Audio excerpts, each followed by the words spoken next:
नमस्कार. श्री स्वामी समर्थ उत्कर्ष ज्योतिष चॅनलमध्ये आपल्या सगळ्यांचं स्वागत आहे.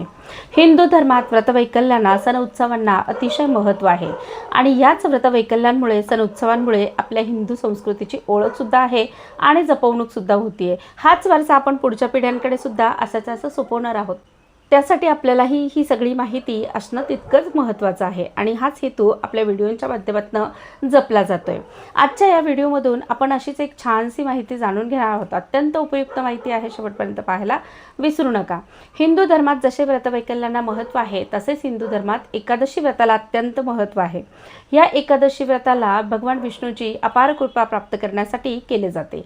एकादशी व्रत केल्याने भगवान विष्णूची कृपा तर प्राप्त होतेच, त्याचबरोबर त्यांचे आशीर्वादही मिळतात.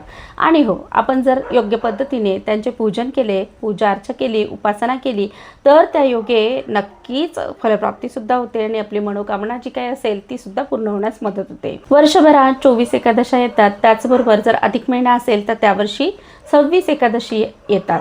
प्रत्येक एकादशीचं वेगळं नाव आणि वेगळं महत्त्व आहे आणि याच अनुषंगाने त्या एकादशीला जी काही तुम्ही तुमची इच्छा पूर्ण होण्यासाठी, मनोकामना पूर्तीसाठी जी सेवा करणार आहात त्या सेवेमुळे तुम्हाला तुमची मनोकामना पूर्ण होणार आहे. मात्र ही सेवा कशा पद्धतीने करावी त्याची एक योग्य पद्धतसुद्धा आपण जाणून घेणार आहोत.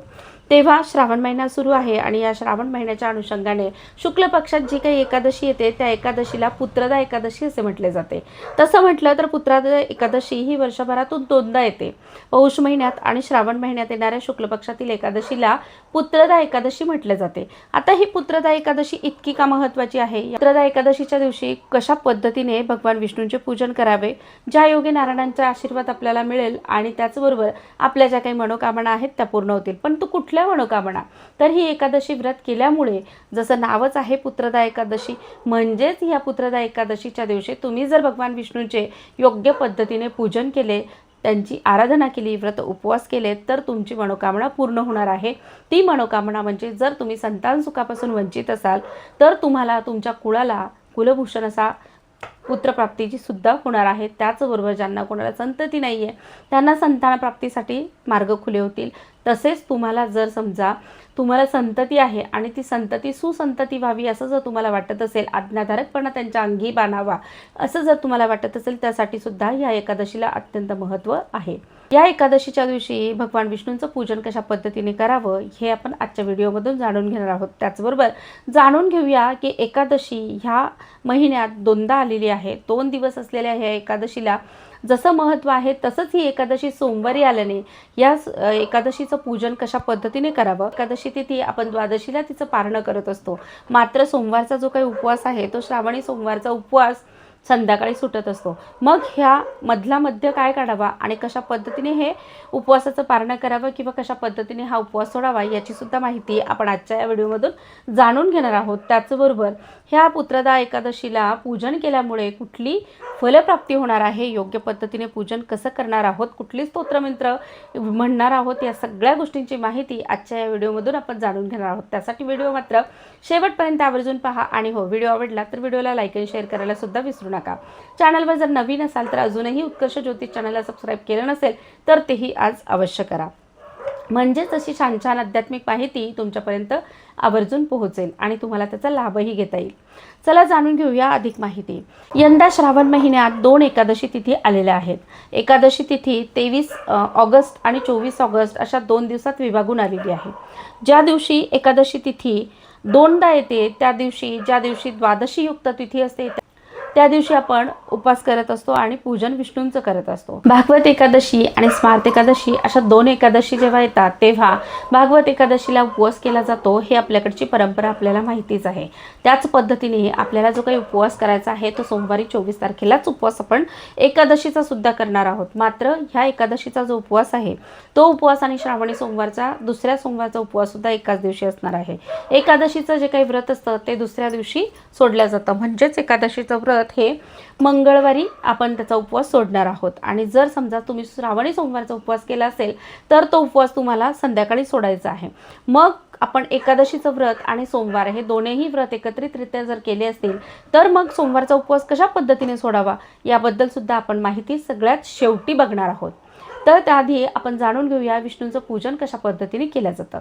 ह्या एकादशीच्या अनुषंगाने ज्यांना संतान प्राप्ती हवी आहे, ज्यांना संतान प्राप्तीत अडथळे आहेत ते दूर व्हावेत असं वाटत असेल, किंवा मग प्राप्ती आहे आणि मात्र ते मुलं अतिशय अवज्ञाकारक आहेत, हट्टी आहेत, तापट आहेत, तर त्यांच्यासाठी काय करता येईल हे सुद्धा आपण आजच्या व्हिडिओमधून सगळ्यात आधी जाणून घेऊया। तर ह्या योगायोगाने एकादशी आणि सोमवार एकत्र आल्यामुळे तुम्ही जे काही पूजन करणार आहात त्यामुळे तुमची जी मुलं हट्टी आहेत, तापट आहेत, अवज्ञाकारक आहेत किंवा कितीही काहीही केलं तरीसुद्धा त्यांच्यातील हूडपणा कमी होत नाही, हट्टीपणा कमी होत नाही, तर त्यासाठी सुद्धा उपाय आजच्या या व्हिडिओमधून आपण जाणून घेणार आहोत। काय करूया तेही बघूया। सगळ्यात आधी विष्णूंचं जे काही पूजन आपण करणार आहोत ते कशा पद्धतीने करावं, तर ह्या पुत्रदा एकादशीच्या अनुषंगाने तुम्ही पूजन करताना देवघरातील बाळकृष्णाच्या मूर्तीवर पूजा करावी, मूर्तीवर अभिषेक करावा। ज्यांना षोडशोपचारे पूजन येत असेल त्यांनी षोडशोपचारे पूजन करावं, ज्यांना षोडशोपचारे पूजन येत नसेल त्यांनी पंचोपचारे पूजन केलं तरी चालेल, मात्र बाळकृष्णाच्या मूर्तीला अभिषेक करावा। आता ह्या दिवशी सकाळी लवकर उठून शुचिर्भूत व्हावं आणि धूत वस्त्र परिधान करून देवघरातील देवतांचं पूजन करावं, इष्टदेवतेचं पूजन करावं, कुलदेवी कुलदेवताचं पूजन सर्वप्रथम करावं, त्यानंतर बाळकृष्णाच्या मूर्तीवर अभिषेक करावा। अभिषेक करण्यासाठी ज्यांना पुत्रप्राप्तीची इच्छा आहे, मनोकामना आहे, त्या सगळ्यांनी शुद्ध गाईच्या दुधाचा अभिषेक बाळकृष्णाच्या मूर्तीला करायचा आहे। अभिषेक करताना तुम्ही 16 वेळा पुरुष सूक्त आवर्जून म्हणावं, त्याबरोबरच जर शक्य असेल तर व्यंकटेश स्तोत्र सुद्धा म्हणावं। या दोनही स्तोत्रांचा अभिषेक करून ते जे काही तीर्थ असेल ते पती पत्नी दोघांनीही घ्यावं। यामुळे ज्यांच्या संतान प्राप्तीत अडथळे आहेत ते दूर होण्यास मदत होते। तसेच ज्यांची मुलं हट्टी आहेत, तापट आहेत, त्यांनी महादेवाच्या पिंडीवर सुद्धा अभिषेक करावा। ज्या व्यक्तींना संतान प्राप्तीत अडथळे आहेत, ज्यांना शारीरिक काही अडचणी आहेत, त्या सगळ्यांना या गोष्टीचा फायदा होणार आहे, या तीर्थाचा फायदा होणार आहे। तर मग अशा पद्धतीने दोघांचंही पूजन करावं आणि तुमच्या ज्या काही मनोकामना आहेत त्या देवासमोर ठेवाव्यात। त्या मनोकामना पूर्ण झाल्याशिवाय राहणार नाही। त्यानंतर हे झालं बाळकृष्णाच्या मूर्तीवर पूजन करण्याचं। आता तुम्हाला सांगितलं मगाशी की पुरुष सूक्त म्हणावं आणि व्यंकटेश स्तोत्र म्हणावं। संतान प्राप्तीची इच्छा असेल तर तुम्ही बाळकृष्णाच्या मूर्तीवर संतान गोपाळ स्तोत्र आणि मंत्र यांच्याने सुद्धा अभिषेक करू शकतात, किंवा ह्या स्तोत्रांचं पठण सुद्धा तुम्ही तुमच्या पद्धतीने करू शकतात, ज्या योगे तुम्हाला संततीची प्राप्ती होते। त्याचबरोबर तसेच या पद्धतीने अभिषेक केल्यानंतर बाळकृष्णाचं पूजन करावं। पूजन करून देवघरात त्यांना स्थापन करून त्यांना पिवळी फुलं अर्पण करावी, जर शक्य असेल तर पिवळी मिठाई सुद्धा अर्पण करावी। या दिवशी तुम्हाला जर शक्य असेल विष्णू मंदिरात म्हणजेच रामाच्या मंदिरात सुद्धा तुम्ही जाऊन त्यांचं पूजन करू शकतात। त्या मंदिरात सुद्धा याच पद्धतीने तुम्ही पिवळी फुलं आणि पिवळी मिठाई आवर्जून घेऊन जावी। त्यामुळे गुरुचं बळ वाढण्यास मदत होते, संतान प्राप्तीतील अडथळे तर दूर होतातच, त्याचबरोबर तुमच्या जीवनात ज्या काही अडथळे असतील त्यामुळे तुमचे जे काही कामं अडलेली असतील ते मार्गी लागण्यासाठी सुद्धा या दिवशी केलेल्या सेवेमुळे मदत होईल। तसेच या दिवशी सगळ्यात महत्त्वाचं मानलं जातं ते म्हणजे भागवत पारायण।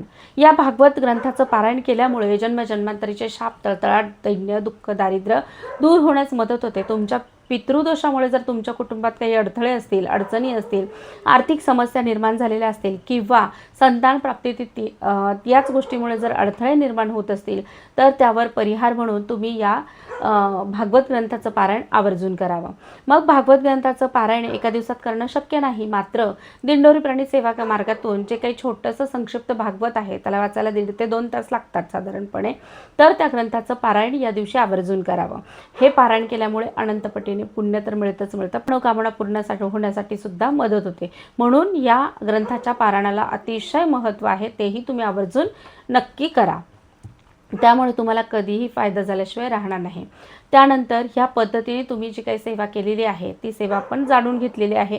या पुत्रदा एकादशीच्या दिवशी पिवळी फळं, पिवळी फुलं, पिवळी मिठाई आवर्जून भगवान श्रीहरी विष्णूंच्या नारायणांच्या मूर्तीला म्हणजेच बाळकृष्णाला किंवा मंदिरात अर्पण करायला विसरू नका। तसेच जे काही तुम्ही पूजन केलेलं तीर्थ आहे ते तीर्थसुद्धा पती पत्नी दोघांनी घ्यावं। मुलं असतील तर मुलांना सुद्धा दिल्यास अतिशय उत्तम आहे। या पद्धतीने सेवा आजच्या दिवशी तुम्हाला करायची आहे।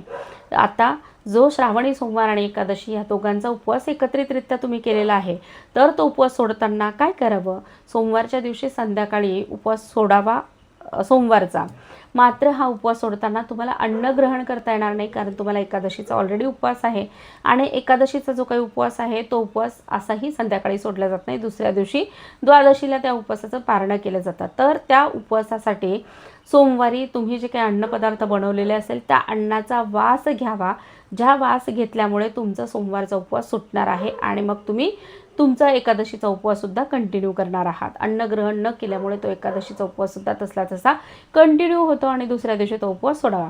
जेव्हा केव्हा अशी परिस्थिती निर्माण होते, 2 उपवास एकदाच येतात आणि मग ते 2 उपवास आल्यामुळे जर उपवास सोडण्याची पंचायत होत असेल तर धर्मग्रंथात अशी व्यवस्था करून ठेवलेली आहे. म्हणून आपल्याला ही या पद्धतीने ह्या उपवासाचं पारणं करता येणार आहे. दाते पंचांगकर्त्यांनी स्वतः सांगितलेला हा उपाय आहे, त्यामुळे हा उपाय कुठल्याही कुशंका न घेता आवर्जून करावा. मला वाटतं आजच्या या व्हिडिओमधून तुम्हाला जे काही जाणून घ्यायचं होतं त्या सगळ्या गोष्टींची माहिती मिळालेली असेलच. व्हिडिओ आवडला असेलच, व्हिडिओला लाईक आणि शेअर करा. त्याचबरोबर कुठल्या पद्धतीची माहिती तुम्हाला जाणून घ्यायची आहे, कुठल्या विषयावर माहिती तुम्ही जाणून घेणार आहात तर त्या सगळ्या गोष्टी कमेंट बॉक्समध्ये विचारायला विसरू नका. ज्याला कोणाला ज्या गोष्टीची अडचणी असेल, ज्याला कोणाला विचारायचं असेल तर तुम्ही ते विचारू शकता. व्हिडिओ आवडला तर व्हिडिओला लाईक आणि शेअर करा. चॅनलवर नवीन असाल तर चॅनलला सबस्क्राईबसुद्धा करा. धन्यवाद. श्री स्वामी समर्थ.